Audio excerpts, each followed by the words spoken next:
سقوط ڈھاکہ کے بعد 1988 کا الیکشن پہلا بڑا سیاسی معرکہ تھا جس میں جماعتی بنیادوں پر الیکشن ہو رہے تھے، کیونکہ 1985 کے انتخابات غیر جماعتی بنیادوں پر آزاد امیدواروں نے لڑے تھے اور پیپلز پارٹی نے ان انتخابات کا بائیکاٹ کیا تھا۔ نومبر میں ووٹنگ کا اعلان ہو چکا تھا اور معاملہ بہت سادہ تھا، یا تو آپ بھٹو کے ساتھ ہیں یا بھٹو کے خلاف۔ بے نظیر کی عوامی مقبولیت کو دیکھتے ہوئے یہ صاف نظر آ رہا تھا کہ شاید وہ الیکشن میں کلین سویپ کریں گی، لیکن ان کے مخالفین انہیں کسی بھی صورت کھلی چھوٹ دینے پر تیار نہیں تھے۔ اسٹریٹجک ٹرائی اینگل بھی اپنے جوہر دکھا رہی تھی۔ ٹرائی اینگل کا تیسرا سرا یعنی جنرل حمید گل سب سے زیادہ متحرک تھے۔ انہوں نے بے نظیر کے خلاف 9 سیاسی جماعتوں کا اسلامی جمہوری اتحاد یعنی IJI راتوں رات کھڑا کر دیا۔ اس حقیقت کا اعتراف جنرل حمید گل اپنے کئی انٹرویوز میں کھل کر چکے ہیں۔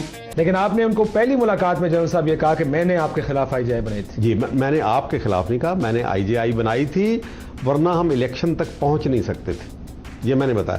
انہوں نے کہا کہ جنرل صاحب آئی انڈرسٹینڈ۔ نواز شریف کی جماعت جو اس وقت صرف مسلم لیگ کہلاتی تھی، اس اتحاد کا سب سے بڑا حصہ تھی۔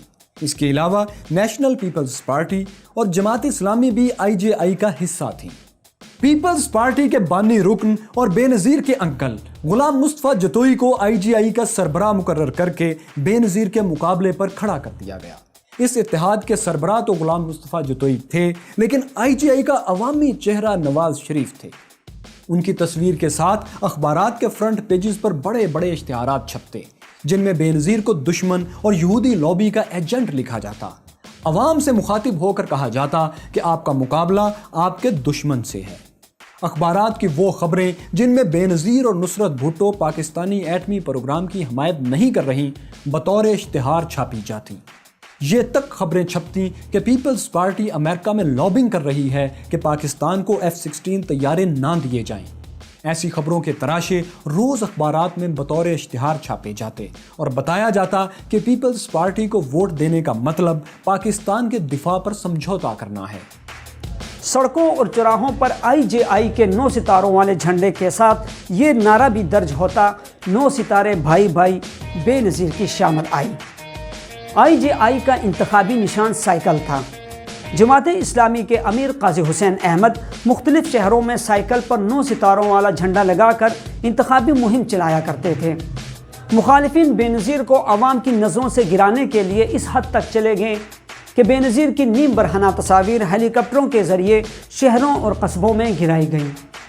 بے نظیر کو ماڈرن اور مغرب زدہ اور امریکہ کی ایجنٹ تک قرار دیا جا رہا تھا۔ بے نظیر بھی اپنے جلسوں میں اسلامی جمہوری اتحاد کو آڑے ہاتھوں لیتی۔ انہوں نے الزام لگایا کہ ہیروین اور منشیات کی کمائی سے ان کے خلاف انتخابی مہم چلائی جا رہی ہے۔ انہوں نے ایسے اشتہارات چھپوائے جن میں نواز شریف یا قاضی حسین کو نہیں بلکہ ضیاء الحق کو نشانہ بنایا جاتا۔ ضیاء الحق کو پاکستان کے ایٹمی راز بھارت کو دینے کا ذمہ دار قرار دیا جاتا۔ پیپلز پارٹی آمریت اور اس کے ساتھیوں کے خلاف اپنے انتخابی نشان تیر کو کئی معنوں میں استعمال کر رہی تھی۔ جواب میں IJI بھی ذوالفقار علی بھٹو کے دور میں ہونے والے ظلم اور زیادتیوں کی تصاویر اخبارات میں چھپواتی۔ ان اشتہاروں میں بھٹو کے پاکستان توڑنے کی طرف اشارہ ہوتا اور یہ دکھایا جاتا کہ بھٹو سیاستدان کے پردے میں ایک سخت گیر ڈکٹیٹر تھے۔ وہ اخبارات اور جرائد دکھائے جاتے جو بھٹو نے زبردستی بند کروائے تھے، اور وہ لوگ دکھائے جاتے جن پر بھٹو نے تشدد کروایا تھا۔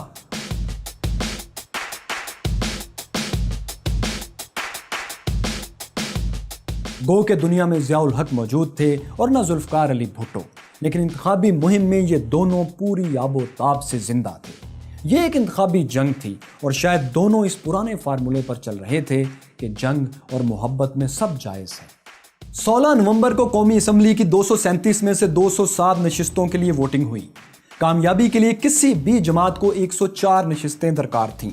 ایک دن پہلے گیلپ سروے چھپ چکا تھا، جس میں انتہائی جدید اور سائنسی سروے کا دعویٰ کرتے ہوئے بتایا گیا تھا کہ انتخابات میں پیپلز پارٹی اور IJI میں مقابلہ برابر کا ہے۔ لیکن جب نتیجہ آیا تو پیپلز پارٹی IJI سے کہیں آگے تھی۔ پیپلز پارٹی نے 92 جبکہ اسلامی جمہوری اتحاد نے 54 نشستیں حاصل کی تھی۔ بعد میں آزاد امیدواروں کی شمولیت سے پیپلز پارٹی کو 115 امیدواروں کی حمایت مل گئی۔